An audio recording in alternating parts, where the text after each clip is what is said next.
Hey guys, it's Tom here from Fitness Consulting. In today's video, what I want to do is go into two key things.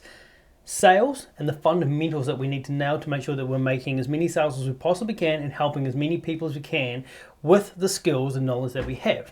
And the other thing is, I'm going to show you why the sales process and sales in general is only important in a micro level versus the whole picture. So I'm going to jump down the screen here for a second and just show you this here. So this is what we addressed last week in one of the sales trainings. Is it all has to come down to our offer first. So if we haven't gone through the training to go through this here, go back and check that out, because otherwise the rest of this isn't going to make sense, or it's not going to work and you're not going to get the effect that you kind of need. So the first thing is making sure that our offer is dialed into the right person. Then we can actually make our offer, make sales, and move forward from there. So here is the stuff from last week. Your offer has to be dialed in, offer, make sales, and then we talk about like our organic and Instagram offerings to making sure that they work, but go back and you can have a look about how we actually do this here. So moving down here, getting the sales process on point. So I just brushed over the long tail thing there. So what we do is we make sure that we can make some high ticket sales, then we have a long tail. So it kind of goes, we might sell something at a higher price, then we have an ongoing coaching model. We'll show you how to make an ongoing coaching model so you're still having clients for the long term. That's how we increase the actual value of our life cycle of a client, is creating a long tail. So anyway, so coming back to the core offer. To make more sales, what we need to do is make sure that we're making more core offers, offering people to jump on a call to actually be able to help them. If we don't have enough core offers, then we're not going to get enough calls, therefore we're not going to make enough sales made. People will set goals where they go, I want to get 10 clients per week, and that's it. But we're going to work backwards from there and go, well, 10 clients per week, how many core offers will we actually need to make? So we need to track our stats. So let me just jump onto that real quickly. Stats are a funny one, so just do not fudge your stats. What we need is a process here where we collect all our sales information. How many calls, offers did you make? How many calls did you make? How much cash collected? What was the return on investment for your ad spend or time invested? So on and so forth. Don't just make that shit up. Like all the time I'll see coaches and trainers that tell me they're really good at sales. All they need to do is generate more leads. And then when we get the leads in, they just start blowing through the leads. So making sure you actually know your stats before you actually progress into ads or anything else that's a little bit more complex. So just start tracking numbers. It's really not that complex. So coming back to this thing here is having this flow here. So when call offers made, what we need is a process to go, well, what happens? We make an offer to jump on a call. We have a call. We make a sale. There's a client. That client now becomes the long tail, like I mentioned before. But then what happens? We make a call. We didn't make a sale. Where do they go? They come down into a follow-up and a follow-up funnel. Then we have what happens if we make a call offer and they don't actually want to jump on a call. Well, they also go into this funnel. That's a video I'll go into a later date where we go in here and just show you actually our funnel process to create the calls into the long tail. But for today's video, it's getting more into sales. So we've talked a little bit about tracking and why that's important. We've talked a little bit about making sure that this here is all dialed in and we have an offer that our clients are actually wanting. So if we shoot away from here for a second and actually get into this. Okay.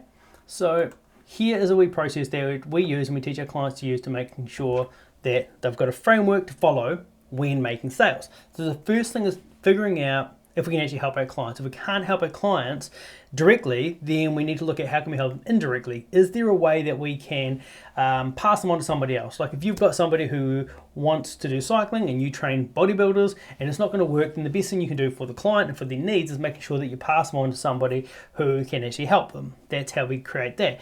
What happens by doing that, if we like putting our clients first, is if we put the client first, they will be aware of this and they're going to refer you more people in the future. So we've got to create that long view. Like what's the long view? If you can get somebody on board for 2 weeks and then you can't help them and then they leave, you might as well get them the best help you possibly can. So firstly, figuring out if you can help them.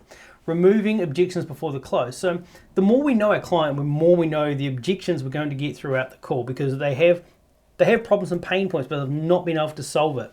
And the reason why they haven't been able to solve it is mainly because they haven't been able to come to the objections that they're telling themselves. So by knowing what they are, it gives us the opportunity to deal with these objections before they even come up or as they come up, because we know how to handle them. So if somebody, as an example, if somebody says, yeah, I just don't have time to get the results that we're talking about, then it's fair for us to try to break that down and understand what that means. So tell me a little bit about that. Like, how much time do you actually need to get XYZ result? Oh, I don't really know. Okay, cool. So if we could get the result you're talking about in this amount of time, does that sound like something you'd be interested in? Yeah, it does. So now not only have they told you, but they've told themselves that that objection is not going to come up later on. Hopefully that makes sense so far.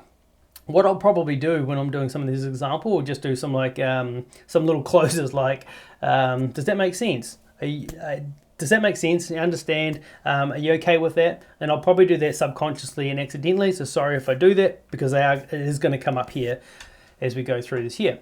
So then we go in here to isolate any problems. That was an example of an isolated problem. They told us that they don't have time. We isolated that problem and we showed, we overcame that straight away. So we've isolated it, clarified, what do you mean? You don't have enough time. Tell me what that means. If we did have time, what would that look like? That's isolating. Understanding the problem, same thing. We've just gone into more detail, okay? Well, tell me about that. Explain that to me. And if we did have time, would you do it? Yes, I would. Then just any issues that come up, we just sort of like trying to understand it in more detail. We understand it, you understand it, and now we can deal with it together. Widening the gap. So what that's meaning is like, okay, I don't have time to work out. Okay, so this is where they are. So let's say they've told us they've done diets in the past and they never really got the results that they were wanting. Here's the gap. The results they wanted in the past, the results they wanted now, and what they've tried in the past, gap. Okay, so what we're going to do is go, okay, so you've tried this in the past. How many times have we sort of tried this? Oh, I've done about 5 different diets. Okay, gap. Okay, and what sort of results were you getting? I got some results, but I worked, got it, come back, got good results, lost results, good results, lost results. Okay, so we're widening the gap. So we're broadening from like, this is where they want to be. We're pulling that slowly away, so it's further and further away. So then we get to the point where it's like stretching time, understanding, okay, so it would be reasonable to assume if we keep doing what we're going to do, what sort of results do you think we're going to get? Oh, probably the same. Okay, and are you okay with that? No, I'm not. So therefore they are again telling themselves that they're not okay with that, and they've realized the gap of what they're doing. If they keep doing what they're going to do, they're going to get the same results over and over. We understand it, they understand it, we can move forward. Then we go down to here. Okay, so it's like lengthening that time frame. Doubt is what we did just then when we talked about like, if you keep doing what you're going to do you think this is going to work for you this time? No, I don't. They've created the doubt in themselves that they can't do it on their own. And it's important because the whole point of going through this process isn't to make them feel bad about themselves, to trick them into buying something. It's like, this is the whole thing around sales. It's like, if you can't get good at the stuff here, you can't help this person.